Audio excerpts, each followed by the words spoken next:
ਸਤਿ ਸ਼੍ਰੀ ਅਕਾਲ ਸਟੂਡੈਂਟਸ, ਮੈਂ ਸਿੰਦਰਜੀਤ ਮੰਜੰਦਾ ਸਿੰਘ ਫਾਊਂਡੇਸ਼ਨ ਤੋਂ ਗੱਲ ਕਰਦੇ ਹਾਂ ਅੱਜ ਉਹ ਸਟੂਡੈਂਟਸ ਸੀ ਜਿਨ੍ਹਾਂ ਨੇ ਜਾਣਾ ਹੈ ਯੂਕੇ ਦੇ ਵਿੱਚ। ਯੂਕੇ ਜਾਣ ਵਾਸਤੇ ਆਪਾਂ ਨੇ ਮਾਸਟਰ ਕੀਤੀ ਹੋਈ ਆ ਤਾਂ ਮਾਸਟਰ ਤੋਂ ਬਾਅਦ ਕਿਹੜਾ ਕੋਰਸ ਲਿਆ ਜਾਵੇ, ਇਹਦੇ ਲਈ ਬਹੁਤ ਅੱਛਾ ਇੱਕ ਕੋਰਸ ਲੈ ਕੇ ਆਈ ਹਾਂ ਮੈਂ ਤੁਹਾਡੇ ਕੋਲ। ਮਾਸਟਰ ਕਰਨ ਤੋਂ ਬਾਅਦ ਵੀ ਤੁਸੀਂ ਯੂਕੇ ਜਾ ਸਕਦੇ ਹੋ।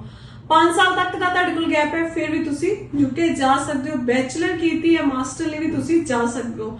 +2 ਕੀਤੀ ਹੋਈ ਹੈ, 2 ਤੋਂ 3 ਸਾਲ ਦਾ ਗੈਪ ਹੈ, ਫਿਰ ਵੀ ਤੁਸੀਂ ਯੂਕੇ ਇਸ ਟਾਈਮ ਤੇ ਜਾ ਸਕਦੇ ਹੋ। ਬੜੀ ਘੱਟ ਫੀਸ ਦੇ ਨਾਲ, ਬਹੁਤ ਨੋਮੀਨਲ ਫੀਸ ਦੇ ਨਾਲ ਤੁਸੀਂ ਯੂਕੇ ਵਿੱਚ ਅਪਲਾਈ ਕਰ ਸਕਦੇ ਹੋ ਔਰ ਵੀਜ਼ਾ ਲੈ ਸਕਦੇ ਹੋ। ਇਹਦੇ ਲਈ ਤੁਹਾਨੂੰ ਆਇਲਸ ਔਰ ਪੀਟੀ ਜਿਹੜੇ ਮਾਸਟਰਸ ਕਰਨ ਜਾ ਰਹੇ ਉਹਨਾਂ ਨੂੰ ਕੋਈ ਲੋੜ ਨਹੀਂ ਹੈ। ਜਿਨ੍ਹਾਂ ਮਾਸਟਰਸ ਕੀਤੀ ਉਹਨਾਂ ਨੂੰ ਵੀ ਅੱਗੋਂ ਆਇਲਸ ਪੀਟੀ ਕਰਨ ਦੀ ਕੋਈ ਲੋੜ ਨਹੀਂ ਹੈ।